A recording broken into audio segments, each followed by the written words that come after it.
Hello बच्चों।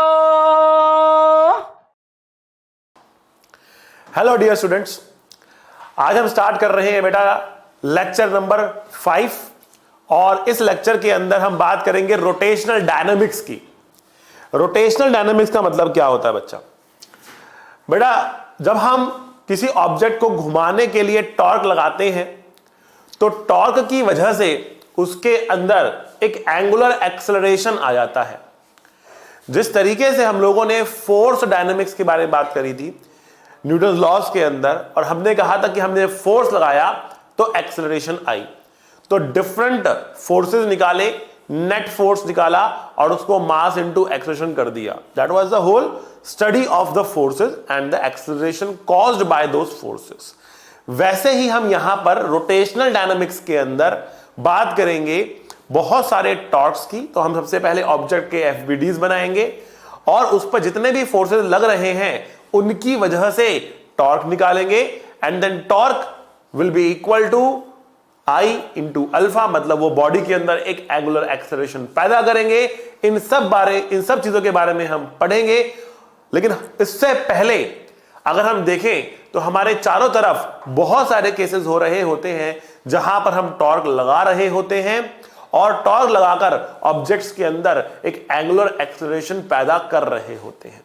कुछ examples अगर मैं आपको दिखाऊं तो जैसे कि ये स्पिनिंग टॉप, लट्टू जिसे कहते हैं बेटा, ठीक है। इसमें क्या करते हैं, हम धागा बांधते हैं लट्टू के ऊपर और धागा बांधकर उसको जब हम फेंकते हैं तो जो धागा उसके ऊपर एक फोर्स, एक टेंशन लगाता है साइड से जिसकी वजह से वो घूमता है, ठीक है ना। तो वो फोर्स एक टॉर्क पैदा करता है जिसकी वजह से लट्टू क्या होता है, बहुत तेजी से घूमता है बच्चा, ठीक है। तो इसके अंदर भी आपका टॉर्क डायनामिक्स या रोटेशनल डायनामिक्स लगा हुआ है।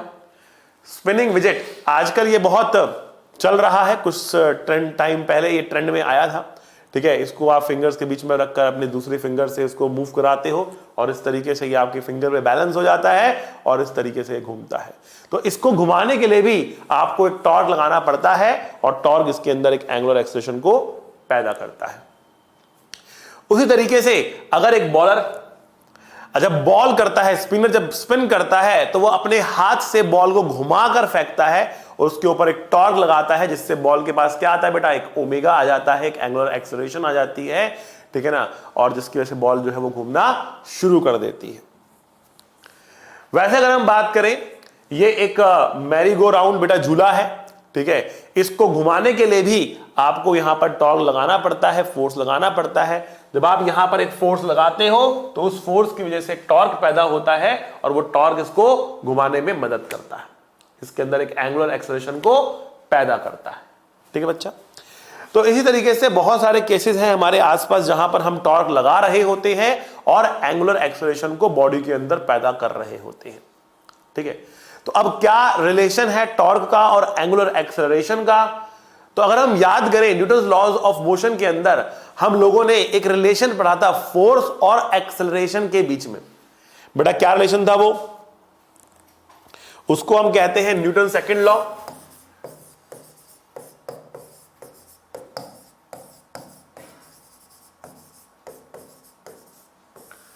एंड न्यूटन सेकंड लॉ की वजह से हम कहते हैं कि जो नेट फोर्स होता है ना वो मास टाइम्स एक्सेलरेशन होता है, मास times acceleration of the object होता है, ठीक है। वैसे ही अगर हम रोटेशन की बात करें तो फोर्स की जगह पर जो उसका रोटेशनल एनालॉग है वो टॉर्क आ जाएगा, तो नेट टॉर्क की हम बात करेंगे, that will be equals to mass की जगह पर मूवमेंट ऑफ इनर्शिया आ जाएगा, आई आ जाएगा, और एक्सेलरेशन की जगह पर एंगुलर एक्सेलरेशन अल्फा आ जाएगी। तो बेटा रोटेशन के लिए आप इसको लिख सकते हो और इसको सेकंड लॉ फॉर रोटेशन भी बोल सकते हो, Newton second law for rotation भी बोल सकते हो, ठीक है। अगर आप इसको देखना चाहो कि ये कैसे आने वाला है तो आप इसको एक सिंगल पार्टिकल के लिए भी देख सकते हो आसानी से, प्रूफ करने के लिए या वेरीफाई करने के लिए। मान लिया आपके पास ये एक पार्टिकल है जो इस एक्सिस से कुछ r दूरी पर है, ठीक है। अब इसके ऊपर आपने मान लिया अंदर की तरफ एक F फोर्स लगा दिया, ऐसे लगा दिया, तो ये कुछ ऐसे घूमेगा ना, इसके ऊपर चारों तरफ ऐसे घूम जाएगा। इसका मास हमने m मान लिया, इसका मास हमने m मान लिया। आ रही बात समझ में? अच्छा जी, अगर इस पर आपने फोर्स लगाया है F तो इसके पास एक टेंजेंशियल एक्सेलरेशन आ रही होगी, कितनी आ रही होगी बेटा, F बाई एम। ये न्यूटन के सेकंड लॉ से हम कह सकते हैं, अगर फोर्स F लगाया है तो F बाई एम इसके पास एक टेंजेंशियल एक्सेलरेशन होगी। और सर्कुलर मोशन में जो टेंजेंशियल एक्सेलरेशन होती है वो एंगुलर एक्सेलरेशन से रिलेट करती है। कैसे करती है बेटा, tangential acceleration is equal to are alpha हो जाता है, tangential acceleration equal to are alpha हो जाता है, ठीक है ना। तो यहां पर हम कह रहे हैं एफ वैल्यू कितनी बराबर हो गई, एम आर इंटू अल्फा के बराबर हो गई। अगर मैं दोनों तरफ आर से मल्टीप्लाई कर दूं तो मुझे मिलेगा आर इंटू एफ बराबर m r square into alpha. अब ये आर इंटू एफ, अब आर जो है एफ के ऊपर परपेंडिकुलर डिस्टेंस है, तो आर इंटू एफ क्या बन जाएगा बेटा, टॉर्क बन जाएगा। तो बेटा ये टॉर्क हो गया, टॉर्क हो गया। एम आर स्क्वायर कितना है बेटा, ये मूवमेंट ऑफ इनर्शिया आई हो गया, और ये अल्फा आपके पास आ गया। तो tau equals to I alpha, ये हमारे पास इक्वेशन आ रही है। Tau equals to I alpha, ये हमारे पास इक्वेशन आ रही है। टॉर्क बराबर आई अल्फा, ये हमारे पास इक्वेशन आ रही है, आप देख सकते हैं। लेकिन ये कंडीशन मैंने क्या ली है बेटा, रोटेशन, प्योर रोटेशन कंडीशन ली है, जहां पर एक फिक्स एक्सिस के अबाउट ये घूम रहा है, जहां पर ये फिक्स एक्सिस के अबाउट ये घूम रहा है। आ रही बात समझ में। तो जब भी प्योर रोटेशन होगा you can use tau equals to I alpha. लेकिन प्योर रोटेशन होता कब है, प्योर रोटेशन कब आपको लेना होता है। तो बेटा दो केसेस हैं आपके पास प्योर रोटेशन के। पहला, अगर आपको बॉडी के अंदर कहीं हिंज मिल जाए, बॉडी में कोई हिंज मिल जाए, ठीक है ना, आपके पास कोई ऑब्जेक्ट है, इस पर आपने कोई एक पॉइंट को हिंज कर दिया है, जिसके अबाउट क्या हो रहा है, प्योर रोटेशन हो रही है। प्योर रोटेशन का मतलब क्या होता है बेटा, प्योर रोटेशन का मतलब होता है कि सारे पार्टिकल्स, जितने भी इस बॉडी के ऊपर पार्टिकल्स हैं, सभी के सभी इस एक्सिस के अबाउट घूम रहे हैं सर्कुलर मोशन में। तो सारे के सारे पार्टिकल इसी के अबाउट घूम रहे हैं। अगर ये क्या है बेटा, ये एक हिंज है, तो सारे पार्टिकल्स इसी पॉइंट के अबाउट, इसी एक्सिस के अबाउट सर्कुलर मोशन में जा रहे होंगे। अगर सारे पॉइंट इसी पॉइंट के अबाउट सर्कुलर मोशन में जा रहे हैं तो बॉडी इसके अबाउट प्योर रोटेशन के अंदर कहलाएगी, ठीक है। तो अगर ये बॉडी प्योर रोटेशन में है, अगर ये बॉडी प्योर रोटेशन में है, ठीक है, तो हम यहां पर लिखेंगे टाउ। टॉर्क किसके अबाउट लिखना है हमको, टॉर्क लिखना होगा बेटा हिंज के अबाउट। तो लिखेंगे बेटा torque about hinge is equal to I about hinge into alpha. Tau hinge equals to I hinge into alpha. Tau equals to I alpha, tau hinge equals to I hinge into alpha. ये हमारे पास आ जाएगा, tau hinge equals to I hinge into alpha, ये हमारे पास आ जाएगा, ठीक है। आई बात समझ में बेटा आप लोगों को, ओके। अगर हिंज है तो आप हिंज के अबाउट लिखोगे, लेकिन अगर बॉडी में हिंज नहीं है तो क्या हम इस इक्वेशन को नहीं लगा सकते, ठीक है। अगर बॉडी में हिंज नहीं है तो यस, बॉडी आगे भी भाग रही होगी और घूम भी रही होगी, कुछ सिचुएशन होगी आपके पास, ठीक है ना। तब आप सेंटर ऑफ मास के फ्रेम में जाओगे और सेंटर ऑफ मास के अबाउट आप इस इक्वेशन को लगा पाओगे। क्या मतलब है इसका, तो बेटा इसका मतलब है आप लिखोगे torque about centre of mass is equal to I about centre of mass into alpha. तब आप टॉर्क भी सेंटर ऑफ मास के अबाउट निकालोगे और मोमेंट ऑफ इनर्शिया भी सेंटर ऑफ मास के अबाउट निकालोगे और उसको अल्फा से मल्टीप्लाई कर दोगे। जिस एक्सिस के अबाउट टॉर्क निकाला जाता है उसी एक्सिस के अबाउट अल्फा भी लिखा, उसी एक्सिस के अबाउट मोमेंट ऑफ इनर्शिया भी लिया जाता है, ठीक है ना। तो अब आपके पास दो ही केसेस हैं, या तो आप ये निकालोगे हिंज के अबाउट या फिर आप निकालोगे सेंटर ऑफ मास के अबाउट। हिंज मिलेगा तो हिंज को प्रेफरेंस देंगे, हिंज के अबाउट लिख देंगे, हिंज नहीं होगा तो सेंटर ऑफ मास के अबाउट लिख देंगे। क्या इक्वेशन है, tau equals to I alpha, tau hinge equals to I hinge into alpha, tau CM equals to I CM into alpha. ये हमारे पास इक्वेशंस बन रही होंगी, ठीक है बच्चा लोग। चलो अब बढ़ते हैं आगे, कुछ न्यूमेरिकल्स करते हैं इसके ऊपर, क्योंकि न्यूमेरिकल्स के बिना तो बात बनेगी नहीं, ठीक है। तो आइए करते हैं कुछ न्यूमेरिकल्स। देखिए बच्चों, मान लिया हमारे पास यहां पर एक रॉड है इस तरीके से, ठीक है भाई, और रॉड का जो बॉटम मोस्ट पॉइंट है, रॉड का जो बॉटम मोस्ट पॉइंट है ये हिंज है, कुछ इस तरीके से यहां पर ये हिंज है, ठीक है। अब मैंने इसके टॉप मोस्ट पॉइंट पर मान लिया एक फोर्स लगा दिया F। इनिशियली सब कुछ रेस्ट पर है, मतलब कोई ओमेगा नहीं है हमारे पास, सब कुछ रेस्ट पर है। रॉड का मास m है, लेंथ l है, ये वर्टिकल रॉड खड़ी हुई है, रॉड जो है वो वर्टिकल खड़ी हुई है। और हमने टॉप मोस्ट पॉइंट पर एक हल्का सा फोर्स F यहां पे लगा रखा है, ठीक है। अब इस फोर्स के चलते हुए इस रॉड में एक एंगुलर एक्सेलरेशन अल्फा आ जाएगी, ठीक है ना। एक एंगुलर एक्सेलरेशन अल्फा इसके अंदर आ जाएगी इस रॉड के अंदर, जिसकी वजह से रॉड घूमना शुरू करेगी, ठीक है। अब क्वेश्चन क्या क्या पूछे जा सकते हैं आपसे। तो पहला क्वेश्चन आपसे यहां से पूछा जा सकता है कि भैया फाइंड करो, find angular acceleration of the rod. Second point, find acceleration of center of mass of the rod. Third point, find hinge reactions.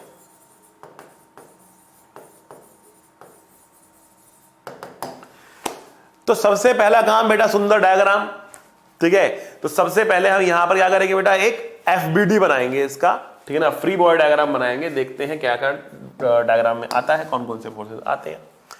तो देखो बच्चा, फोर्स F तो लग ही रहा है, इसके अलावा यहां पर एक mg फोर्स लगेगा, इसके अलावा हिंज पर आपके फोर्स लगेंगे। अब हिंज पे फोर्स वर्टिकल भी लग सकता है, हॉरिजॉन्टल भी लग सकता है, तो आपको दोनों कंपोनेंट यहां पर अज्यूम करने पड़ेंगे। तो मैंने मान लिया यहां पे लग रहा है F1 और यहां पे लग रहा है F2, दो मैंने कंपोनेंट यहां पर अज्यूम कर लिए, F1 एंड F2 को मैंने यहां पर अज्यूम कर लिया। अच्छा जी, क्योंकि हिंज क्या होगा, हिंज तो रॉड को रोकने के लिए जैसे भी फोर्स लगा सकता है, तिरछा भी फोर्स लगा सकता है, ठीक है ना। तो तिरछा मानोगे, इससे बेटर है कि दो कंपोनेंट मान लो F1 F2, इसका जो रिजल्टेंट होगा वो हिंज फोर्स होगा। तो हिंज फोर्स कुछ तिरछा लग रहा होगा और under root of F1 square plus F2 square लग रहा होगा। हाँ, अब F1 F2 की जो डायरेक्शंस हैं वो उल्टी भी हो सकती है, मतलब हो सकता है F1 ऐसे लग रहा हो सकता है F2 नीचे लग रहा हो, ठीक है। तो उसकी चिंता करने वाली बात नहीं है, आपको जो डायरेक्शन अच्छी लगती है वो मान लीजिए, अपने आप आंसर पॉजिटिव या नेगेटिव निकल कर आएगा। पॉजिटिव आया तो जो आपने माना वो सही है, नेगेटिव आया तो जो आपने माना है उससे उल्टा होगा, ठीक है भैया। चलो अब देखो, F2 लग रहा है ऊपर, mg लग रहा है नीचे, ठीक है। अब सेंटर ऑफ मास की एक्सेलरेशन किधर किधर है। तो बेटा जब सेंटर मास का आप देखोगे कंडीशन, तो सेंटर मास कैसे चल सकता है यहां पर, how will centre of mass move. तो बेटा centre of mass is going to go on a circular path. Centre of mass तो केवल घूम ही सकता है ना, इस पॉइंट के अबाउट केवल घूम ही सकता है। ये पॉइंट तो हिंज्ड है, तो इसके अबाउट केवल घूम सकता है इस तरीके से, ठीक है। तो अगर सेंटर ऑफ मास केवल रोटेट कर सकता है, तो रोटेशन के अंदर हमारे पास दो एक्सेलरेशंस होती है। तो बेटा एक होती है टेंजेंशियल एक्सेलरेशन, जिसकी वैल्यू होती है बेटा r अल्फा। तो इस सर्कुलर पाथ का रेडियस है बेटा l/2, तो ये बेटा l/2 इंटू अल्फा। ये हमारे पास सेंटर मास का एक्सेलरेशन राइट में आ गया, l/2 इंटू अल्फा आ गया, l/2 इंटू अल्फा आ गया, ठीक है। दूसरा जो इसका एक्सेलरेशन है, ठीक है, जो दूसरा इसका एक्सेलरेशन है वो इस पॉइंट की तरफ, हिंज की तरफ होगा, नीचे की तरफ, जिसको आप कहोगे बेटा सेंट्रीपिटल एक्सेलरेशन। तो आप कहोगे बेटा ये सेंट्रीपिटल एक्सेलरेशन ACM होगा। सेंट्रीपिटल एक्सेलरेशन है बेटा, ये भी सेंटर मास की ही एक्सेलरेशन है, AC बोलेंगे इसको। इसकी वैल्यू होगी बेटा omega square into R, but omega कितना है बेटा, 0 है, तो ये हो गया 0। तो ये वाली एक्सेलरेशन तो खत्म ही हो गई, ठीक है। अगर ओमेगा होता तो हमारे पास ये वाली भी एक्सेलरेशन होती, बट क्योंकि ओमेगा नहीं है तो इसलिए इस वक्त इसकी ये वाली एक्सेलरेशन नहीं है। अगर इसकी ये वाली एक्सेलरेशन नहीं है तो इसके पास केवल एक ही acceleration, that is l/2 into alpha. बस अब इसके ऊपर हम क्वेश्चन सॉल्व कर ले जाएंगे। कैसे करेंगे देखो बच्चा, हम यहां पे कहेंगे राइट साइड लगने वाला फोर्स कितना है, FB राइट में लग रहा है, FB राइट में लग रहा है, और ये F1 भी राइट में लग रहा है, दोनों राइट में लग रहे हैं। तो F plus F1 is equal to M into ACM, equal to M into ACM। ACM is l/2 into alpha. F plus F1 is equal to M, ACM is l/2 into alpha, ठीक है ना। Okay भाई, अगर vertical direction की बात करें, अगर vertical direction की बात करें तो F2 will be equal to mg, force will be balanced, why, because acceleration is 0। अगर इस डायरेक्शन में एक्सेलरेशन होती तो हम नेट फोर्स को मास इनटू एक्सेलरेशन करते, बट एक्सेलरेशन ही 0 है तो नेट फोर्स 0 हो जाएगा, मतलब ऊपर वाला फोर्स बराबर नीचे वाला फोर्स देना पड़ेगा। ऊपर F2 है, नीचे mg है, दोनों को हमने कर दिया बैलेंस। लेकिन यहां पर आपके पास तीन वेरिएबल्स हैं। कौन कौन से, F1 F2 एंड अल्फा, तीन वेरिएबल्स हुए ना, F1 F2 एंड अल्फा, आपके पास तीन वेरिएबल्स हैं, ठीक है ना। तो अब हमें एक और इक्वेशन चाहिए होगी। 3 वेरिएबल्स को सॉल्व करने के लिए आपको कम से कम 3 इक्वेशंस की होती है आवश्यकता। तीसरी इक्वेशन यहां पर आप क्या बनाएंगे? ठीक है, तो तीसरी इक्वेशन बेटा होगी टॉर्क के लिए। टॉर्क के लिए तो कौन सा पॉइंट चूज करेंगे बेटा? तो हम चूज करेंगे ये बॉटम मोस्ट पॉइंट। ठीक है, क्यों चूज करेंगे? क्योंकि हिंज है। तो हम लिखेंगे टॉर्क अबाउट द हिंज। तो मेरे को F1 का टॉर्क 0, F2 का टॉर्क 0। अगर फोर्स किसी पॉइंट से पास कर जाए तो उस पॉइंट के अबाउट टॉर्क 0 हो जाता है। अगर फोर्स किसी पॉइंट से पास कर जाए तो उस पॉइंट के अबाउट टॉर्क 0 हो जाता है। तो F1 और F2 का टॉर्क इस पॉइंट के अबाउट कितना हो जाएगा बेटा? 0 हो जाएगा। अब mg का टॉर्क भी 0 हो जाएगा, mg भी इस पॉइंट से पास कर रहा है, mg का टॉर्क भी 0, F1 का भी 0, F2 का भी 0, इन तीनों का टॉर्क क्या बेटा? 0 हो गया। तो किसका टॉर्क बचेगा बेटा? F का टॉर्क बचेगा। और F का टॉर्क है वो कितना होगा? F इंटू ये डिस्टेंस बेटा L है, F इंटू L। ठीक है ना, तो F इंटू L ये हमारे पास टॉर्क हो गया इस पॉइंट के अबाउट। F इंटू L ये टॉर्क हो गया हमारे पास इस पॉइंट के अबाउट। ठीक है, अब जो ये टॉर्क आ रहा है F इंटू L, जो ये टॉर्क आ रहा है, ठीक है बेटा, ये क्या होगा बेटा? इसके अबाउट I इंटू अल्फा। तो equals to I into alpha बोलेंगे हम। तो I कितना है बच्चा? तो बेटा I हमारे पास है ml² इंटू अल्फा। अब 3 क्यों लिया? क्योंकि एंड के अबाउट लिखना है। तो आपको मालूम होना चाहिए बेटा कि एक रॉड अगर आपके पास है तो सेंटर के अबाउट होता है ml²/12 और एंड के अबाउट होता है बेटा ml²/3, ये होता है। ठीक है ना, तो आपको एंड के अबाउट लिखना है क्योंकि एंड पे हिंज लगा रखा है आपने। तो एंड के अबाउट क्या लिखेंगे? एंड के अबाउट लिखेंगे ml²/3 इंटू अल्फा। ठीक है, तो F इंटू L बराबर ml²/3 इंटू अल्फा। ये हमारी हो गई थर्ड इक्वेशन। L से L कट जाएगा, ठीक है, और यहां से हमें अल्फा मिल जाएगा। अल्फा की वैल्यू हो जाएगी बेटा 3F/ml और इस वैल्यू को हम पुट करेंगे यहां पर आकर। ठीक है, तो कितना मिलेगा हमको? देखो बच्चा, हमें मिलेगा बेटा F प्लस F1 बराबर m/2 L alpha is 3F/m, 3F/m, m alpha is 3F/m, ये कट जाएगा। ठीक है, तो यहां से हमें F1 की वैल्यू मिल जाएगी 3/2 F माइनस F, मतलब कितना आया बेटा? ये F/2 आ गया। बहुत शानदार। ठीक है, तो F1 की वैल्यू मिल गई हमको, पॉजिटिव आ रही है, जो डायरेक्शन हमने मानी है वो सही मानी है। ठीक है ना, F2 की वैल्यू देख लेते हैं बेटा। F2 की वैल्यू mg में मिली गई है यहाँ पर ऑलरेडी। F2 की वैल्यू ये रही, F1 की वैल्यू ये रही, अल्फा की वैल्यू ये रही। सेंटर ऑफ मास की जो एक्सेलरेशन है ACM जो है, अब वो केवल राइट में है, कितना? L/2 अल्फा है। तो L अल्फा की वैल्यू 3F/m थी ना, तो 3F/2m हमारे पास ये आ जाएगा बेटा acceleration of centre of mass. So ACM will be 3F/2m, हमको ये मिल गया। ACM इक्वल्स टू 3F/2 हमको ये मिल गया। That is the value of ACM। तो हमें ACM मिल चुका है, ठीक है ना, हमें F1 मिल चुका है, हमें F2 मिल चुका है, हमें अल्फा मिल चुका है। तो अल्फा, ACM, F1, F2 ये सारी बातें हमने यहां पर देख ली है, निकाल ली है। ठीक है, तरीका क्या इस्तेमाल किया हमने? FVD बनाया, फोर्स बैलेंस करे, राइट वाला फोर्स बराबर लेफ्ट वाला फोर्स, ऊपर वाला फोर्स बराबर नीचे वाला फोर्स। ठीक है, दूसरा हमने यहां पर टॉर्क की इक्वेशन लगाई। हिंज था तो हिंज के अबाउट लिखी है, tau hinge equals to I hinge into alpha. Hinge के अबाउट टॉर्क लिखा, हिंज के अबाउट ही I लिखा ml²/3 और सॉल्व कर डाला, और उसको सॉल्व कर डाला। ठीक है बच्चा, ओके, आगे बढ़ते हैं। अगला क्वेश्चन देखते हैं जिसमें हम हिंज नहीं ले रहे। अगला क्वेश्चन देखते हैं जिसमें हम हिंज नहीं ले रहे। ठीक है ना भाई, देखो आप, मान लिया ये रॉड है हमारे पास, इस बार ये टेबल पे रखी हुई है। ये टॉप व्यू देख रहे हैं हम, इसका टॉप व्यू देख रहे हैं, टॉप व्यू। टेबल पे ऐसे लेटी हुई है ये, ठीक है ना, ये टेबल है, मान लिया टेबल है, टेबल पे ऐसे लेटी हुई है। ठीक है, अब इसके एक एंड पे हम फोर्स लगाएंगे। ठीक है, तो मान लिया हमने इस एंड पे फोर्स लगा दिया F। रॉड का मास m है, लेंथ l है। इनिशियली रॉड क्या है बेटा? रेस्ट पर है, और हमने इसके टॉप मोस्ट पॉइंट पर एक फोर्स F लगा दिया। क्या क्या निकालना है बेटा? जब आप फोर्स लगाओगे बेटा इसके टॉप मोस्ट पॉइंट पर, तो इसके सेंटर ऑफ मास के पास एक एक्सेलरेशन आ जाएगी, और इसके पास एक एंगुलर एक्सेलरेशन आ जाएगी, अल्फा भी हो जाएगा।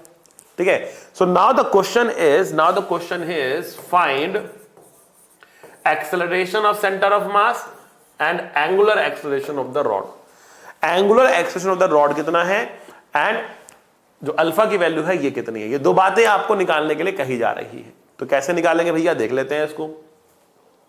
देखो भाई, अब हम कह रहे हैं अब हम यहां पर कह रहे हैं कि देखो, जो एक्सेलरेशन ऑफ सेंटर ऑफ मास है उसके लिए हम इक्वेशन लिखेंगे नेट फोर्स बराबर total mass into acceleration of centre of मास, ये लिखेंगे F बराबर MACM। तो अब हॉरिजॉन्टल डायरेक्शन में तो एकमात्र फोर्स F ही है, mg तो ऐसे अंदर लग रहा होगा और नॉर्मल बाहर लग रहा होगा, तो कैंसिल ही कर रहे होंगे एक दूसरे को, तो F ही है फोर्स जो कि केवल राइट में है। तो F बराबर MACM, m की वैल्यू कैपिटल M ले लेते हैं इंटू ACM, तो ACM की वैल्यू होगी F बाई M, ACM की वैल्यू होगी बेटा F बाई M, ये हमारे पास ACM की वैल्यू आ गई। ठीक है बच्चा, ACM की वैल्यू आ गई, बहुत बढ़िया, हमने ACM निकाल दिया, एक ही लाइन के अंदर निकाल दिया, ज्यादा मेहनत हमें करने की जरूरत नहीं पड़ी। अब बात करते हैं अल्फा की। अल्फा कैसे मालूम पड़ेगा बच्चा, हमको अल्फा कैसे मालूम पड़ेगा? तो अपना कोई दिक्कत वाली बात नहीं बेटा, अल्फा भी निकाल लेते हैं। अब यहां पर क्योंकि हिंज नहीं है तो हम बेटा इक्वेशन यूज करेंगे, कौन सी? हम इक्वेशन यूज करने वाले हैं कि tau CM is equals to ICM into alpha. इस बारी सेंटर ऑफ मास के अबाउट टाउ लिखना पड़ेगा हमें। तो अब जो ये फोर्स F है सेंटर ऑफ मास से कितना दूर है बेटा? ये आप इस फोर्स की लाइन के ऊपर जब परपेंडिकुलर डालोगे तो कितना आएगा बेटा डिस्टेंस? L/2 आएगा ना, तो ये L/2 डिस्टेंस ले लिया हमने। ठीक है, तो ये L/2 डिस्टेंस हमने ले लिया फोर्स F पे, तो F इंटू L/2 हमारे पास आ गया, is equals to ICM into alpha. ICM कितना होगा इसका? तो सेंटर ऑफ मास के अबाउट होता है ml²/12 इंटू अल्फा। अब कोई बच्चे बोलेंगे सर पिछले केस में तो आपने ml²/3 लिया था, इस केस में आप जो है ml²/12 ले रहे हो, ये तो चीटिंग है? ये तो चीटिंग है सर, ये क्या कर रहे हो आप? कभी ml²/3 ले रहे हो, कभी ml²/12 ले रहे हो, हम नहीं खेल रहे। ठीक है, अब ध्यान से देखो बेटा, मैंने पहले ही बता दिया था कि अगर हिंज है तो हिंज के अबाउट, नहीं तो सेंटर ऑफ मास के अबाउट, दोनों के अबाउट मूवमेंट से अलग अलग होता है। तो अब आपको देखना है कि जो आप इक्वेशन लिख रहे हो tau equals to I alpha, वो किसके अबाउट लिख रहे हो? पिछले क्वेश्चन में आपने लिखा था हिंज, जो कि एंड के अबाउट लिखा था, तो एंड के अबाउट ml²/3 लेना पड़ा था। अब यहां पर आपने सेंटर ऑफ मास के अबाउट लिखा, इसलिए ml²/12 लिखा। मैं अपनी मर्जी से कभी भी कुछ नहीं ले रहा हूं, ठीक है? There is a rule behind it जो आपको भी फॉलो करना होगा, ठीक है ना? बस ये रूल लगाओ और आपका क्वेश्चन बन जाएगा, ठीक है ना? तो अल्फा की वैल्यू कितनी आ रही है बेटा? 6F/ml, ठीक है? Alpha equal to 6F/ml। ACM आ गया और अल्फा आ गया, ACM आ गया और अल्फा आ गया आपके पास, ठीक है ना? ये आपके पास ACM और अल्फा की वैल्यूज आ गई हैं, ठीक है बेटा? क्लियर है? कोई परेशानी नहीं? पढ़ते हैं आगे फिर, ठीक? एक और क्वेश्चन देखते हैं। पहले रॉड्स के ऊपर कुछ क्वेश्चन दिखा रहा हूं आपको, फिर राउंड ऑब्जेक्ट्स के ऊपर लेके चलूंगा। सपोज ये मास है, लेंथ है, ये एंगल थीटा है, कहीं पर भी कोई फ्रिक्शन नहीं है, ठीक है ना? All surfaces are smooth, all surfaces are smooth, ठीक है? और इनिशियली रॉड क्या है, ये रेस्ट पर है और इसको हमने छोड़ दिया, इसको हमने छोड़ दिया। तो छोड़ते ही क्या होगा बेटा? कोई फ्रिक्शन तो यहां पर है नहीं, तो रॉड जो है वो इस तरीके से स्लिप करना चाहेगी, रॉड जो है वो इस तरीके से स्लिप करना चाहेगी, नीचे ऐसे आना चाहेगी, ठीक है? अगर रॉड कुछ इस तरीके से स्लिप करने की कोशिश करेगी तो हम यहां पर जानना चाह रहे कि भैया इसका एंगुलर एक्सेलरेशन अल्फा कितना होगा? Find alpha at the instant shown. इस इंस्टेंट पे अल्फा बताना है कितना होगा। मास m लेंथ l आपको दे रखा है, तो सबसे पहला काम सुंदर डायग्राम, ठीक है बच्चा? तो बना लो। तो यहां पर एक लगाएंगे हम इसका वेट mg, एक लगाएंगे नॉर्मल रिएक्शन n1, एक लगाएंगे नॉर्मल रिएक्शन n2। फ्रिक्शन तो कहीं पर है ही नहीं, फ्रिक्शन तो कहीं पर बेटा है ही नहीं, तो कोई दिक्कत वाली बात होगी ही नहीं यहां पर, ठीक है? अब देखो भाई, अब यहां पर सारा हमने फोर्सेस लगा दिए हैं, ठीक है? अब मेजर प्रॉब्लम यहां पर क्या है? मेजर प्रॉब्लम यहां पर क्या है इस क्वेश्चन के अंदर? तो बेटा प्रॉब्लम यह है कि इसका सेंटर ऑफ मास जो है ना, वो कोई रेस्ट पर नहीं है, वो खुद भी चल रहा है। उसके पास क्या है? एक एक्सेलरेशन भी है। उसके पास क्या है बेटा? एक एक्सेलरेशन भी है। अब एक्सेलरेशन होने के कारण क्या होगा? एक्सेलरेशन होने के कारण ये पॉइंट जो है वो एक्सेलरेट कर रहा होगा, ठीक है ना? ये जो पॉइंट है बेटा ये एक्सेलरेट कर रहा होगा और आपको सेंटर ऑफ मास के फ्रेम में जाकर कहानी लिखनी पड़ेगी। बट प्रॉब्लम यहां पर यह है कि n1 और n2 की वैल्यू कितनी कितनी है। What is the value of n1 and n2? आपको n1 और n2 की वैल्यू भी चाहिए होगी। उसके लिए हमें क्या करना होगा बेटा, देखो अभी यहां पे बच्चा गलती कर सकता है। बच्चा बोल सकता है n1 इक्वल्स टू mg होगा, बोल देगा बच्चा। बच्चे का बोलने का क्या है, बोलेगा n1 इक्वल्स टू mg होगा, ठीक है ना। फिर क्या कहेगा बच्चा, टीचर के पास आएगा, sir n1 equals to mg होगा। टीचर क्या बोलेगा, नहीं होगा। फिर बच्चा बोलेगा सर आपने ही तो कहा था कि n1 mg होता है। फिर टीचर बोलेगा हमने कब कहा भैया n1 इक्वल्स टू mg होता है? नहीं होता है, कभी कभी होता है, हमेशा नहीं होता है। आपको प्रॉपर एफबीटी बनाना पड़ेगा, देखना पड़ेगा एक्सप्रेशन है कि नहीं है, ठीक है ना। ओके, तो देखो बच्चा, अब यहां पर हम कह रहे हैं कि सेंटर मास नीचे भी आ रहा है, सेंटर मास आगे भी जा रहा है। तो मान लिया सेंटर मास का ये है y कंपोनेंट और ये है सेंटर ऑफ मास का x कंपोनेंट, ठीक है ना। और रॉड के पास क्या है, एक एंगुलर एक्सेलरेशन भी है। रॉड के पास एक एंगुलर एक्सेलरेशन अल्फा भी है, कुछ इस तरीके से इसके पास एक एंगुलर एक्सेलरेशन अल्फा भी है। इनके बीच में रिलेशन भी हम निकालेंगे, पहले हम इनके लिए इक्वेशन लिख लेते हैं। तो क्या लिखेंगे इक्वेशन बच्चा, तो हम एक तो लिखेंगे n2 बराबर m इंटू ACM x, ये हमारा पहला इक्वेशन हो गया। अब n1 के लिए क्या लिखेंगे बेटा, तो नीचे की तरफ देखो बेटा, mg minus n1 equals to MACM y, ये हमारा इक्वेशन नंबर 2 हो गया। अब तीसरा इक्वेशन क्या बनाएंगे बेटा, तो तीसरा इक्वेशन हमें बनाना है यहां पर किस चीज के लिए, सेंटर ऑफ मास के अबाउट जाकर टॉर्क की इक्वेशन लिखनी है, मतलब tau CM equals to ICM alpha लिखना है, ठीक है ना। तो अगर सेंटर ऑफ मास के अबाउट जाएं, ठीक है, तो n1 का टॉर्क बड़ा होगा, n2 का टॉर्क छोटा होगा, बिकॉज रॉड ऐसे घूमने वाली है, ठीक है। बट n1 का टॉर्क होगा कितना, तो उसके लिए आओ फिर से एक बार डायग्राम बना लेते हैं। आ जाओ, हमने कहा n1 ये है, तो ये n1 की लाइन हो गई ना, सेंटर ऑफ मास से इसके ऊपर परपेंडिकुलर डिस्टेंस डालना पड़ेगा हमको। तो बेटा अगर ये l/2 है और ये हमारे पास थीटा है, तो जो ये परपेंडिकुलर डिस्टेंस हो गया, ये हो गया बेटा l/2 cos थीटा हो गया। और जो यहां पर हमारे पास n2 है, उसकी लाइन बेटा ये है, इसके ऊपर परपेंडिकुलर डिस्टेंस डालना है आपको। तो ये डिस्टेंस कितना होगा बेटा, तो हमें अगर ये डिस्टेंस निकालना है तो हम कैसे निकालेंगे, तो हमने कहा कि ये एंगल भी कितना है बेटा, थीटा है, और ये साइड कितनी है बेटा, ये l/2 है, ये भी l/2 है ना। तो l/2 साइन थीटा ये वाला डिस्टेंस आएगा। तो l/2 cos थीटा ये आ रहा है, l/2 साइन थीटा आपके पास ये आ रहा है, ठीक है। और आप कहेंगे जो n1 का टॉर्क है, वो टॉर्क जो है छोटा, वो टॉर्क बेटा बड़ा होगा, बिकॉज रॉड को हमें ऐसे घुमाना है, सेंटर मास के बाद रॉड को ऐसे घुमाना है, तो n1 का टॉर्क हमें बड़ा लेना पड़ेगा। तो बेटा हम लेंगे n1 into l/2 cos theta minus n2 l/2 sine theta is equals to ml² into alpha, ठीक है बच्चा। हमारे पास ये वैल्यू भी आ गई, ठीक है। लेकिन देखो बेटा, यहां पर अभी हमारे पास नंबर ऑफ वेरिएबल्स क्या है, ज्यादा है, ठीक है। इक्वेशंस हमारे पास क्या है, यहां पर कम है। तो अगर वेरिएबल ज्यादा है और इक्वेशंस कम है, तो हमें यहां पर क्या करना है बेटा, कंस्ट्रेंट्स की रिलेशंस भी लिखने पड़ेंगे, ठीक है ना।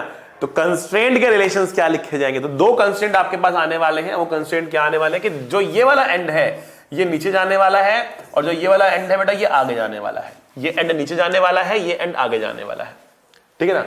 तो अब इनके लिए हम कंस्ट्रेंट के दो इक्वेशन बनाते हैं, आओ, ठीक है। इक्वेशन कैसे बनेंगी इनकी देख लेते हैं। देखो बच्चा,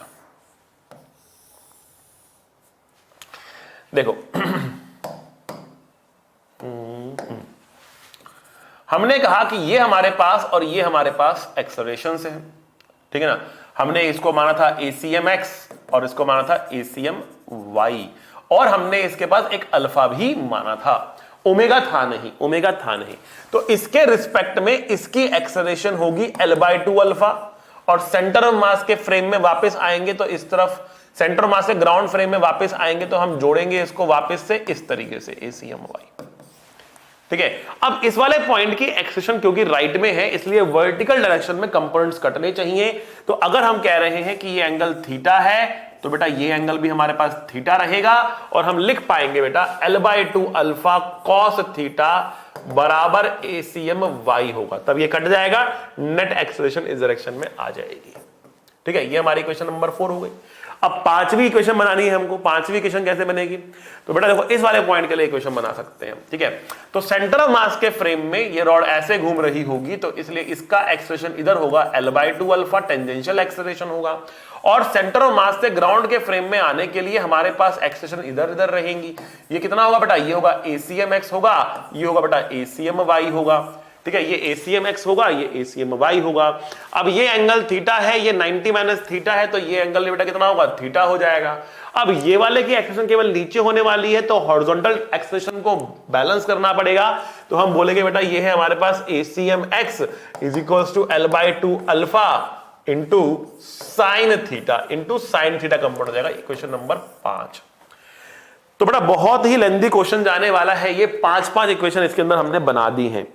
एग्जाम के पॉइंट ऑफ व्यू से देखें तो इतना लेंथी क्वेश्चन आपको नॉर्मली नहीं आता है, तो बहुत चिंता नहीं करनी है आपको। सर ये क्वेश्चन एग्जाम में आ गया तो सॉल्व कैसे करेंगे इसको? आपको मेनली ये देखना है कि हम इक्वेशंस बनाते कैसे हैं, कंडीशंस लिखते कैसे हैं। हमने यहां पर 3 तरह की इक्वेशन बनाई है। एक इक्वेशन बेटा फोर्स के लिए बनाई है, F बराबर ma। एक इक्वेशन बेटा टॉर्क के लिए बनाई है, tau CM equals to ICM alpha. और 2 इक्वेशन कंस्ट्रेंट रिलेशंस की बनाई है, about this point and this point. ठीक है ना? तो ये सारी की सारी चीजें मिलाकर 5 इक्वेशन है और 5 ही वेरिएबल्स है। कौन कौन से वेरिएबल्स है बेटा आपके पास? आपके पास N2 है, आपके पास N1 है, आपके पास ACM x है, आपके पास ACM y है और आपके पास अल्फा है। आपके पास 5 वेरिएबल्स है, 5 इक्वेशंस है। Now you can solve them to get the values of all these 5 variables. ठीक है, तो बहुत बहुत बहुत टफ क्वेश्चन है ये, आसान क्वेश्चन नहीं है। ठीक है ना, एकदम एडवांस्ड के लेवल का क्वेश्चन है। ठीक है, लेकिन घबराना नहीं है, बिल्कुल भी घबराना नहीं है। अगर ये समझ में नहीं भी आया तो आपके लिए बिल्कुल ऑप्शनल समझ सकते हैं इसको आप, एकदम मास्टरपीस टाइप का क्वेश्चन है ये। ठीक है, अब आते हैं कुछ उन क्वेश्चंस की तरफ जो कि आपके लिए ज्यादा इंपॉर्टेंस रखते हैं और एग्जाम में आ सकते हैं। तो अगला क्वेश्चन आपके सामने लेकर आता हूं। ठीक है, देखो बच्चा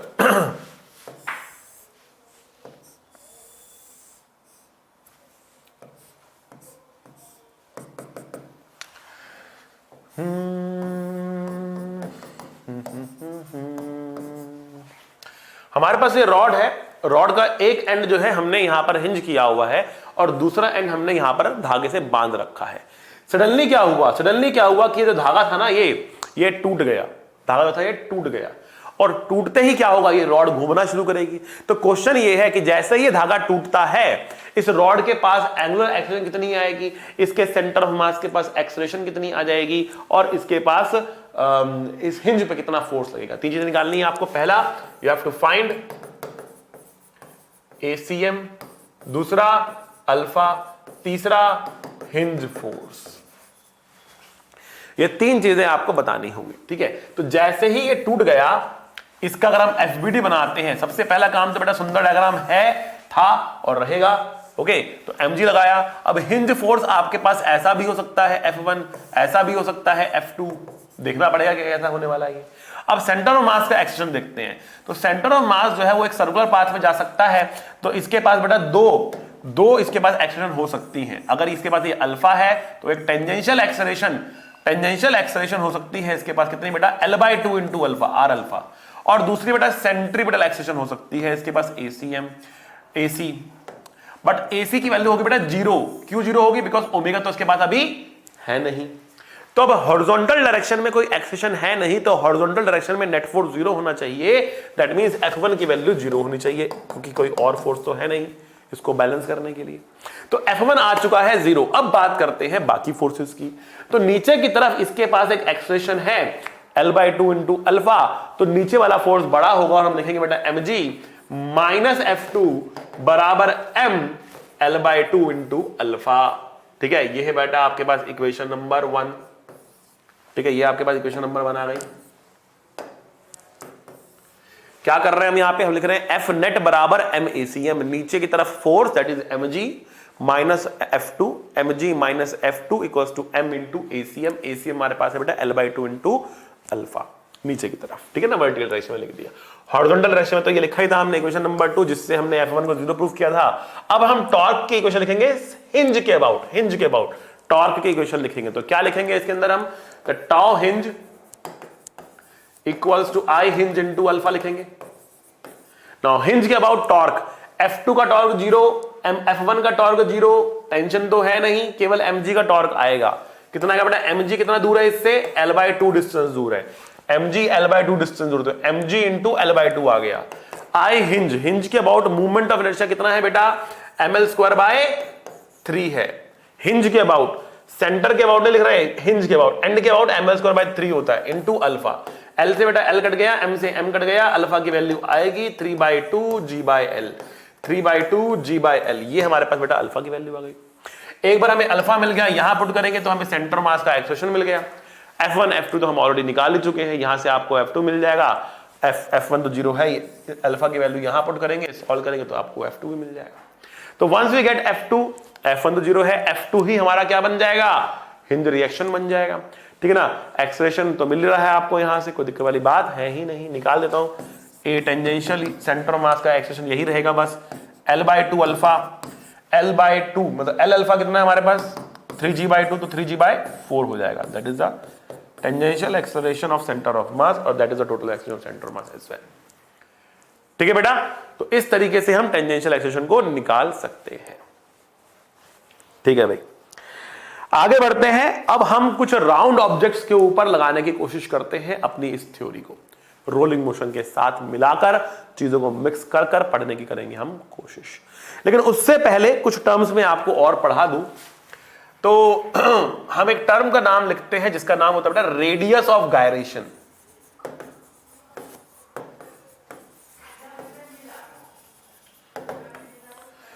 तो बेटा रेडियस ऑफ गायरेशन क्या होता है, तो रेडियस ऑफ गायरेशन वो डिस्टेंस होता है जहां पर अगर बॉडी को हम कंसंट्रेटेड मान लेते हैं तो उसका मूवमेंट ऑफ इनर्शिया चेंज नहीं होता है, ठीक है ना, सेम रहता है। तो मान लिया हमारे पास ये ऑब्जेक्ट है और इसके अबाउट हम मूवमेंट ऑफ इनर्शिया निकालना चाह रहे हैं, ठीक है। तो हमने कहा कि देखो अगर मैं इसको एक पॉइंट मास से रिप्लेस कर दूं तो वो डिस्टेंस क्या होना चाहिए ताकि आई सेम आ जाए। अगर मैं इसको एक पॉइंट मास की मान लूं तो वो डिस्टेंस क्या होना चाहिए कि वो मूवमेंट ऑफ इनर्शिया सेम ही आ जाए। तो एक पॉइंट मास का मूवमेंट ऑफ इनर्शिया हो जाता है mr², यहां पर r हमने k लिख लिया, तो k ही हमारा रेडियस ऑफ गायरेशन है, वो डिस्टेंस जहां पर ऑब्जेक्ट को कंसंट्रेटेड माने तो मूवमेंट ऑफ इनर्शिया सेम बना रहे। तो mk² बराबर I हो गया, तो k की वैल्यू कितनी √I/m हो गई। अब जो मैं करने वाला हूं उसके अंदर लोग I की मतलब मूवमेंट ऑफ इनर्शिया की वैल्यू देने के बजाय रेडियस ऑफ गायरेशन की टर्म में ऑब्जेक्ट की इक्वेशंस को निकालते हैं, आंसर्स को निकालते हैं, ठीक है ना। लेकिन मैं k के टर्म में भी नहीं निकालूंगा, मैं एक और टर्म डिफाइन कर रहा हूं आपके लिए, वो कोई बुक ने डिफाइन नहीं करी है टर्म, ठीक है, वो हम अपने लिए डिफाइन कर रहे हैं, सिद्धि लगा देंगे यहां पर भी हम कुछ, ठीक है ना, समझ लो एक तरीके से। तो अब k क्या है, प्रॉब्लम क्या है, k को निकालना थोड़ा सा मुश्किल होता है। जैसे मान लिया आपको मैंने कहा कि डिस्क है, एक डिस्क है, ठीक है ना, डिस्क का मूवमेंट ऑफ इनर्शिया कितना होता है, mr²/2 होता है डिस्क का मूवमेंट इस एक्सिस के अबाउट। तो अगर मैंने आपसे पूछ लिया भैया k कितना होगा, तो आप बोलेंगे k होगा √mr²/2 दैट इज I/m, कटेगा k की वैल्यू आएगी r/√2 that is the value of k। Difficult to remember, right, difficult to remember, k की वैल्यू निकालना थोड़ा सा डिफिकल्ट है, याद रखना थोड़ा सा डिफिकल्ट है, रूट में आ जाता है, ठीक है। Now I am going to give you another term, let us call that term as z। उस टर्म को क्या बोलते हैं, z बोल देते हैं, ठीक है। मैं ये कह रहा हूं कि जितने भी राउंड ऑब्जेक्ट्स होते हैं ना उनका मूवमेंट ऑफ इनर्शिया कैसा होता है, उनमें एक mr² की टर्म तो होती है, मास और रेडियस का स्क्वायर, और आगे क्या होता है, एक नंबर लगा होता है, जैसे रिंग है 1 mr², डिस्क है 1/2 mr², होलोस्फीयर है 2/3 mr², सॉलिड स्फीयर है 2/5 mr²। तो सबके आगे क्या है, एक नंबर लगा हुआ है, मेरे नंबर z है, वो नंबर क्या ले लिया, z ले लिया। मतलब क्या लिखा मैंने, राउंड ऑब्जेक्ट्स के लिए सेंटर ऑफ मास के अबाउट जो मूवमेंट ऑफ इनर्शिया है वो zmr² लिख दिया, ठीक है ना, zmr² लिख दिया। अच्छा, आईसीएम को मैं एक और तरीके से लिख सकता हूं, that is mk², k radius of gyration हो गया। तो कंपेयर अगर मैं करूं तो k² कुछ और नहीं बल्कि zmr² है, zr² है, और z की वैल्यू k²/r² है, z की वैल्यू बेटा k²/r² है।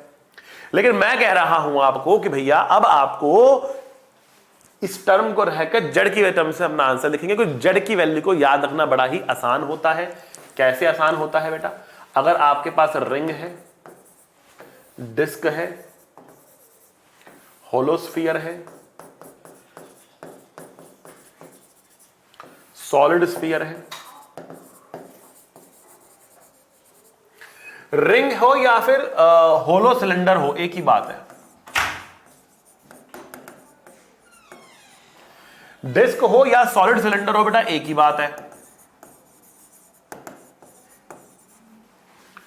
ठीक है, एक ही बात है, उनका मूवमेंट सेम होता है। ठीक है, तो मूवमेंट रेशो कितना है बेटा इसका? इसका है बेटा 1 mr², इसका है बेटा 1/2 mr², तो याद ही होंगे ना आपको।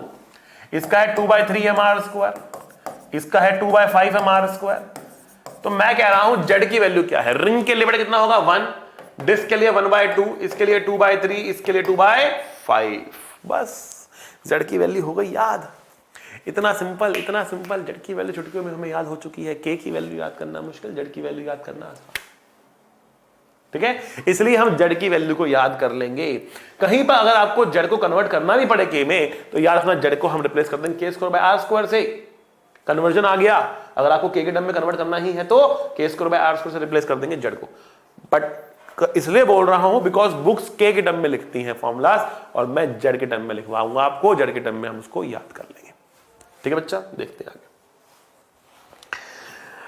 तो क्वेश्चन कुछ इस प्रकार से है कि हमारे पास एक राउंड ऑब्जेक्ट है जिसका मास m है, रेडियस r है, रफ ग्राउंड है। ठीक है, और हमने इसके सेंटर पर एक फोर्स F लगा दिया है। हमने इसके सेंटर पर एक फोर्स F लगा दिया है। अब क्वेश्चन ये पूछा जा रहा है बेटा, यहां पर क्वेश्चन ये पूछा जा रहा है कि अब क्योंकि फ्रिक्शन भी लगेगा ना यहां पर, तो क्वेश्चन ये पूछा जा रहा है कि भैया इसका सेंटर ऑफ मास का एक्सेलरेशन कितना होगा, इसके पास अल्फा कितना होगा, जमीन पे फ्रिक्शन कितना होगा। ये सारी बातें आपसे पूछी जा रही हैं और कंडीशन दी जा रही है रफ इनफ है कि प्योर रोलिंग हो जाए, कि प्योर रोलिंग हो जाए। प्योर रोलिंग हो रही है। ठीक है ना। प्योर रोलिंग क्या होती है बेटा? बॉटम मोस्ट पॉइंट रेस्ट पर। और प्योर रोलिंग की कंडीशन क्या होती है? प्योर रोलिंग की कंडीशन होती है फिक्स ग्राउंड पे एसीएम बराबर आर अल्फा, एसीएम बराबर आर अल्फा। ठीक है ना, सेंटर ऑफ मास सेंटर पर है, इसलिए हम कह रहे हैं एसीएम बराबर आर अल्फा।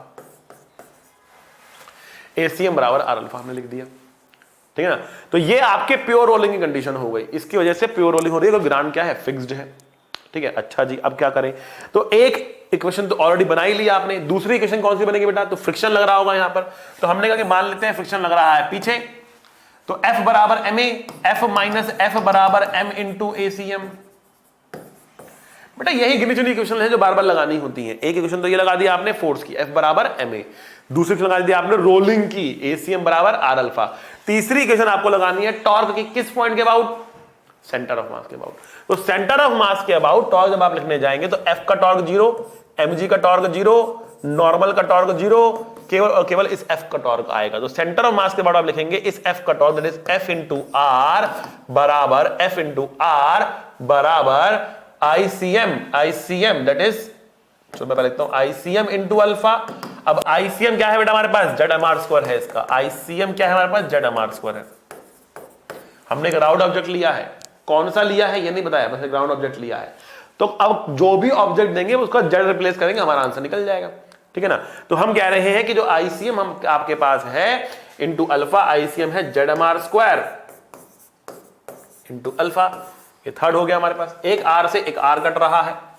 ठीक है, अगर दोनों को जोड़ दिया जाए, अगर इन दोनों को जोड़ दिया जाए, ठीक है, और आर अल्फा की जगह पर एसीएम डाल दिया जाए तो हमें मिलेगा एफ बराबर, देखो स्मॉल एफ कट रहा है।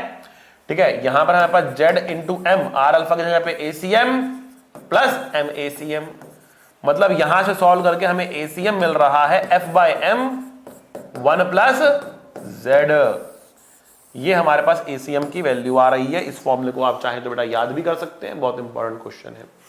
तो ACM equals to F by M 1 plus Z, ACM equals to F by M 1 plus Z. अब क्या करना है, अगर आपको रिंग देंगे तो जेड की वैल्यू 1 डाल देना, अगर आपको डिस्क देंगे जेड की वैल्यू हाफ डाल देना, अगर आपको होलो स्फीयर देंगे जेड की वैल्यू 2/3 डाल देना, अगर आपको सॉलिड स्फीयर देंगे जेड की वैल्यू 2/5 डाल देना। बस वैल्यू पुट करेंगे, you will get your answer. बेटा ये है आपकी आज की सिद्धि।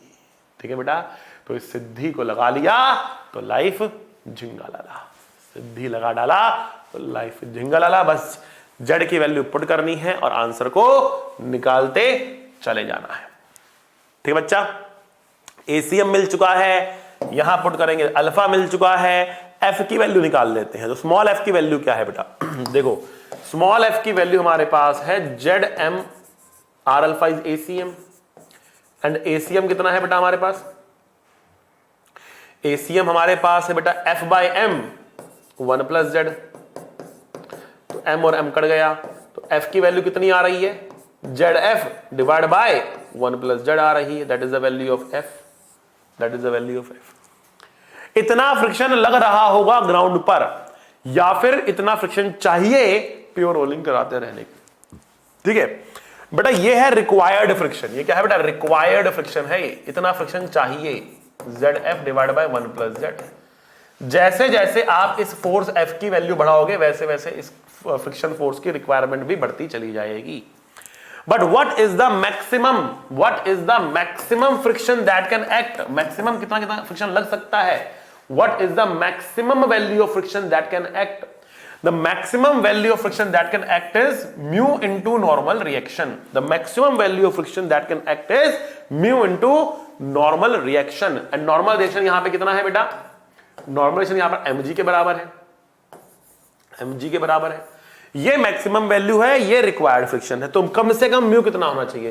प्योर रोलिंग हो उसके लिए हम क्या कहेंगे? हम कहेंगे कि जो रिक्वायरमेंट है ना वो मैक्सिमम से कम होनी चाहिए। देखो इतना लग सकता है, इतना चाहिए, तो जितना चाहिए वो जितना लग सकता है उससे कम ही होना चाहिए ना, या मैक्सिमम उसके बराबर हो जाए तो प्योर रोलिंग हो जाएगी। तो हम कह रहे हैं फॉर प्योर रोलिंग अगर हम चाहते हैं प्योर रोलिंग हो, फॉर प्योर रोलिंग होने के लिए, प्योर रोलिंग करने के लिए, for pure rolling F required should be less than और इक्वल टू एफ मैक्सिमम। ठीक है, that means Z upon M 1 plus Z into F is less than equal to mu S M G. ठीक है, और इसका मतलब क्या हो गया कि mu S should be greater than equal to Z upon M 1 plus Z F divide by M G. ये आपके पास म्यू एस की वैल्यू आ जाएगी। ठीक है भैया, शानदार, मजेदार, समझ में आ रहा है? ठीक है, तो ये पूरा क्वेश्चन हमने इस तरीके से सॉल्व करा। कौन कौन सी इक्वेशन बनाई?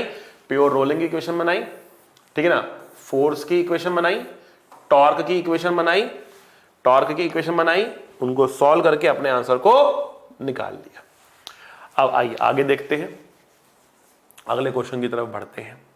ठीक है, तो अगले क्वेश्चन में हम क्या कह रहे हैं? देखो अगले क्वेश्चन में हम कह रहे हैं कि हमारे पास एक एटवुड मशीन है जो कि आपने लॉज ऑफ मोशन में पढ़ी थी। ठीक है ना, अब उस एटवुड मशीन को हम यहां पर लेकर आ रहे हैं, बट इस बारी हम पुली को भी मास और फ्रिक्शन दे रहे हैं। ठीक है, तो अब क्या है हमारे पास जो ये पुली है इसको हमने टांग दिया है इस प्रकार, इसका मास m है, रेडियस r है, और ये हमने कुछ इस प्रकार टांगा हुआ है। इसका मास m1 है, इसका मास m2 है, और इस पुली का जो रेडियस है r है, मास m है। ये एक डिस्क है, पुली क्या है बेटा? एक डिस्क है। इस तरीके से हमने इसको टांग के छोड़ा हुआ है। अच्छा जी, बहुत बढ़िया। अब देखिए अब यहां पर क्या होगा, क्योंकि यहां पर फ्रिक्शन है, तो अगर m1 नीचे जाएगा,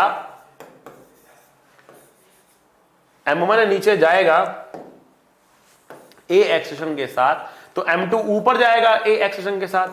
m2 पर फोर्स m2g लगेगा, यहां पर टेंशन t लगेगी, और यहां पर भी टेंशन t लगेगी, नहीं t1 और t2 लगेगी। अब टेंशन यहां पर अलग अलग क्यों होने वाली है? अभी तक हमने देखा था लॉज ऑफ मोशन के अंदर, जब भी हमने क्वेश्चन लिया था, एक धागा एक टेंशन बोलते आ रहे थे, एक धागा एक टेंशन बोलते आ रहे थे। लेकिन अब ऐसा नहीं हो रहा, अब एक धागा एक टेंशन नहीं हो रहा, अब मैं दो अलग अलग टेंशन ले रहा हूं एक ही धागे के अंदर। ऐसा क्यों हो रहा है? क्योंकि यहां पर बीच में फ्रिक्शन आ गया। धागे को बीच में से हम फोर्स लगाना शुरू कर दिए, धागे के अलोंग बीच में से हमने फोर्स लगाना शुरू कर दिया, और because of this friction here, यहां पर जो फ्रिक्शन है, इस फ्रिक्शन की वजह से दोनों तरफ टेंशन क्या होंगे बेटा? अलग अलग हो जाएंगी। ठीक है, तो अब यहां पर इस पुली को T1 फोर्स से खींचा जा रहा है, यहां पर इस पुली को T2 फोर्स से खींचा जा रहा है, ठीक है ना, यहां पर इस पुली को T2 फोर्स से खींचा जा रहा है।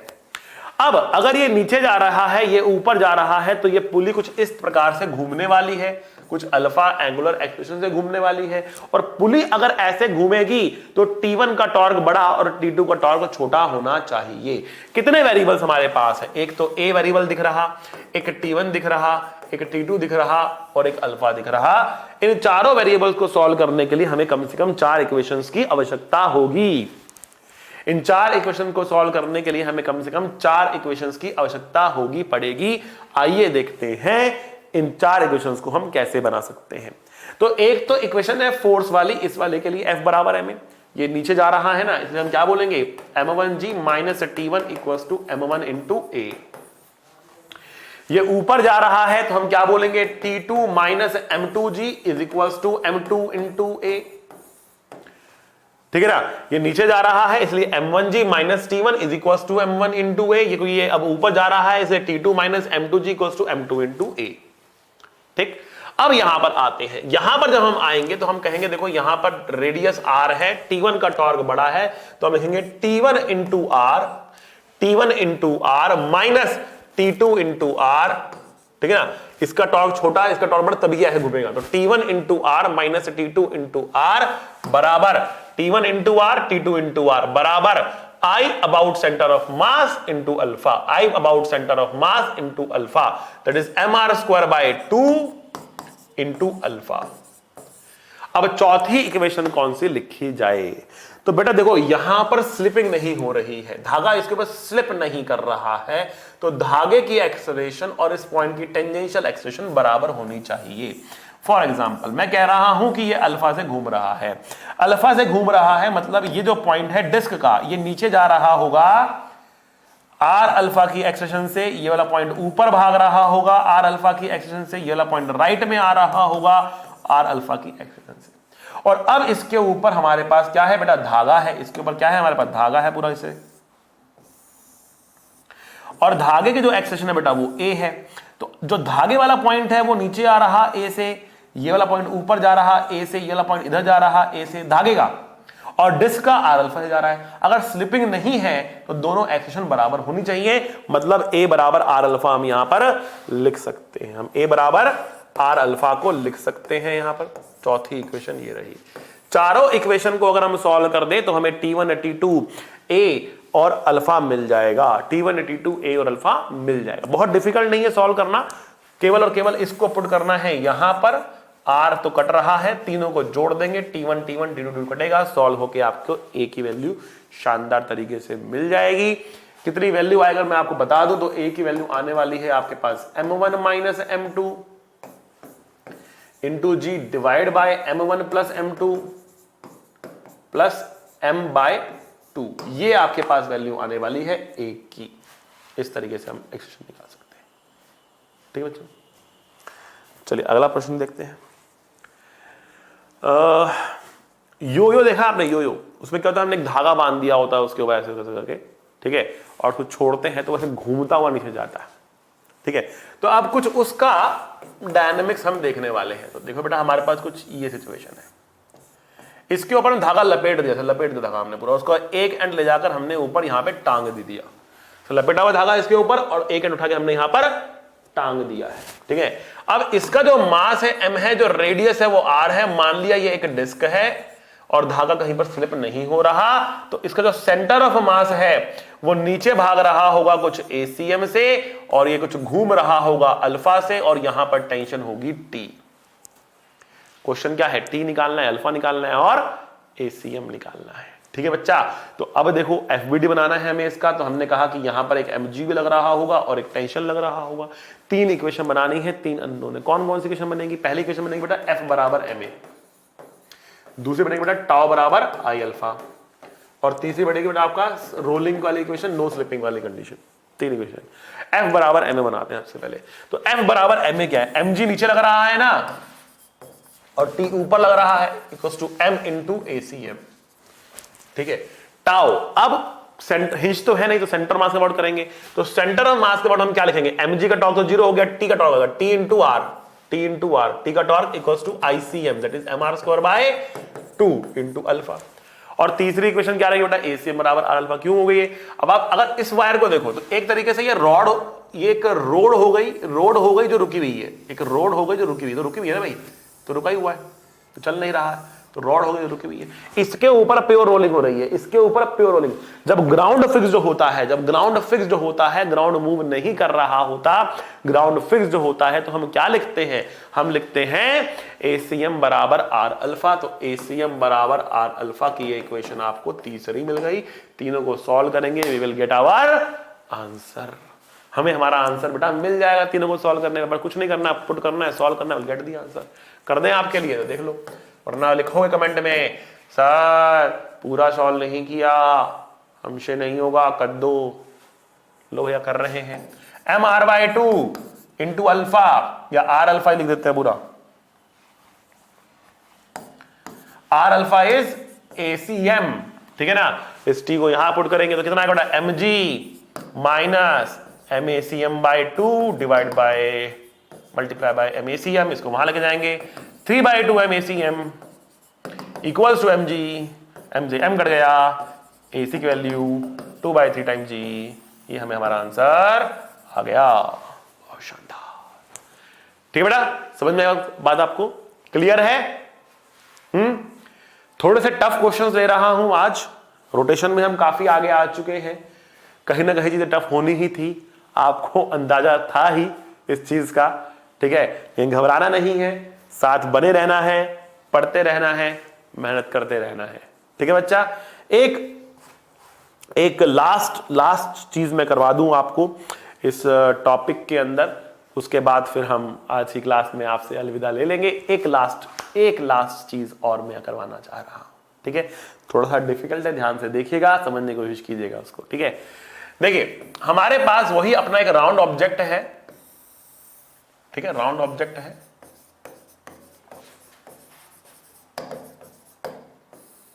मास m है, रेडियस r है। इसके सेंटर से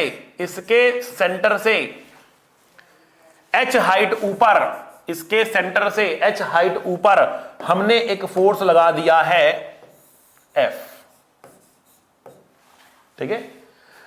और राउंड ऑब्जेक्ट का जो मूवमेंट ऑफ इनर्शिया ले रहे दैट इज ZMR²। अब जेड के हिसाब से डिसाइड हो जाएगा कि ऑब्जेक्ट कौन सा है।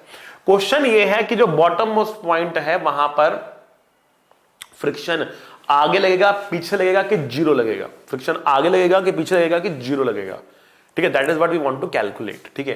तो बहुत सिंपल सी कहानी है, आप फ्रिक्शन आगे मान लो, अगर फ्रिक्शन पॉजिटिव आया तो आगे ही लगेगा, नेगेटिव आया तो पीछे लगेगा, जीरो आया तो जीरो लगेगा, ठीक है ना। तो हमने कहा कि हमने सेंटर से h हाइट ऊपर फोर्स F लगाया है, तो सेंटर के पास, सेंटर ऑफ मास के पास एक एक्सेलरेशन रहेगी और इसके पास एक अल्फा भी रहेगा। तीन इक्वेशन बनती हैं, आपको पता ही है, तीन इक्वेशन बनती है प्योर रोलिंग के लिए, तीन इक्वेशन बनती है। पहली इक्वेशन होती है बेटा F नेट बराबर MACM, दूसरी टाउ CM बराबर ICM इंटू अल्फा, और तीसरी बनती है बेटा ACM is equals to are alpha. ये तीन इक्वेशन आपके सामने आती है। तो F नेट कितना है बेटा? F प्लस स्मॉल f है, that is equals to m into ACM हो गया, ठीक है ना। Tau CM torque about centre of mass कितना होगा बेटा? F into h minus small f into r, ICM that is ZMR² into alpha होगा। और तीसरा इक्वेशन तो आपके साथ में है ही, ठीक है ना। तो यहां पर एक r अल्फा को हम ACM पुट कर देंगे और फ्रिक्शन की वैल्यू हमको निकाल लेनी है, फ्रिक्शन की वैल्यू निकाल लेनी है, हमें ACM की वैल्यू नहीं चाहिए, तो ACM की वैल्यू निकाल के हम इनफैक्ट वहां पुट करेंगे। तो हम कह रहे हैं ये हो गया हमारे पास F into H minus small f into R equals to ZR into M R alpha, R alpha is ACM, M ACM is F plus small f, ठीक है ना। तो बस इस स्मॉल f की वैल्यू निकालने के लिए हम उसको वहां पे लेके जाएंगे। तो F into H minus ZR F is equals to F into R 1 plus Z, ठीक।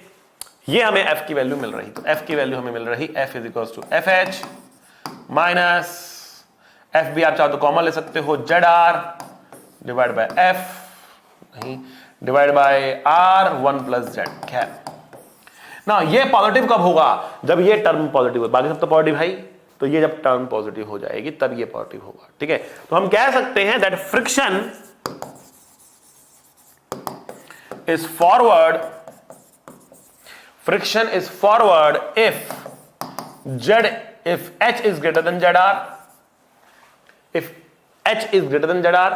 फ्रिक्शन इज बैकवर्ड, पीछे लगेगा, friction is backward if H is less than Z R, and friction is 0 if H is equals to Z are.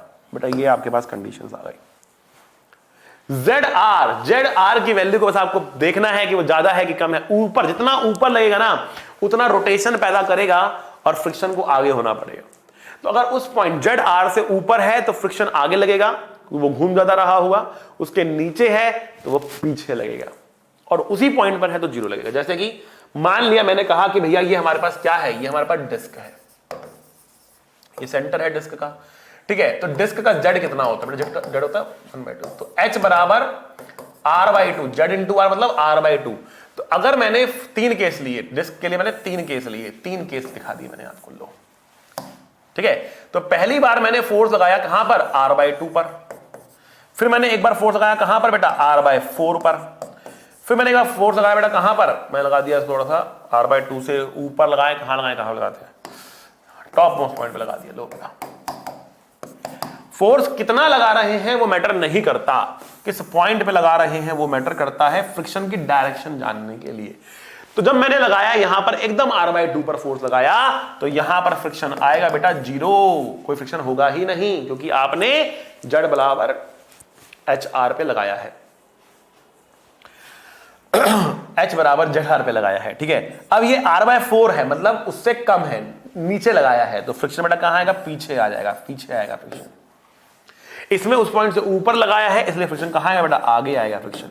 तो केवल location of the force देखकर और ZR से compare करके आप बता सकते हो फ्रिक्शन आगे होगा, पीछे होगा, कि कितना होगा? 0 होगा। बेटा इस सिद्धि को भी आपको याद रखना है, ये भी एक बहुत जबरदस्त सिद्धि है, देखते ही आप बता सकते हो फ्रिक्शन की डायरेक्शन कहां पर होगी। कई बार इसके ऊपर भी डायरेक्टली क्वेश्चन आपसे पूछे जाते हैं। ठीक है बेटा, तो बेटा आज की क्लास में इतना ही काफी है। हमने बहुत सारे क्वेश्चन इसके अंदर करे हैं, कुछ बहुत डिफिकल्ट क्वेश्चन भी देखे हैं, तो डरना नहीं है। स्पेशली मैं आपको दोबारा से दिखा दूं, स्पेशली आपको किससे नहीं डरना है? आपको इस क्वेश्चन से नहीं डरना है, स्पेशली आपको इस क्वेश्चन से नहीं डरना है। चिंता नहीं करनी है, ये नहीं सोचना है सर हमें ये क्वेश्चन समझ में नहीं आया, अब क्या होगा। जैसे कि मैंने कहा, कंसेप्ट सिखाने के लिए एक लंबा डिफिकल्ट क्वेश्चन लिया, ठीक है, लेकिन एग्जाम में ये क्वेश्चन आए इसके चांसेस शायद बिल्कुल कम है, नेग्लिजिबल चांसेस हैं। आ भी जाए तो बेटा 5 इक्वेशन बना भी ले जाओ, तो सॉल्व कैसे करोगे 5 इक्वेशन को? बड़ा लेंथी क्वेश्चन होगा, टाइम टेकिंग क्वेश्चन हो जाएगा। तो डरना नहीं है, केवल दिखाया कि क्या क्या चीजें इसमें हो सकती हैं। ठीक है, बाकी चीजें आपको समझ में अच्छे से आ जानी चाहिए। इस क्वेश्चन का बस मुझे लगता है कि थोड़ा सा आप देख के डर ना जाओ, इसलिए बार बार बोल रहा हूं। ठीक है, बट हैविंग सेड दैट, पढ़ते रहिए, मुस्कुराते रहिए, be a good human being. See you in the next class. Tata, bye bye. पढ़ाई करते रहें, ऑल द वेरी बेस्ट।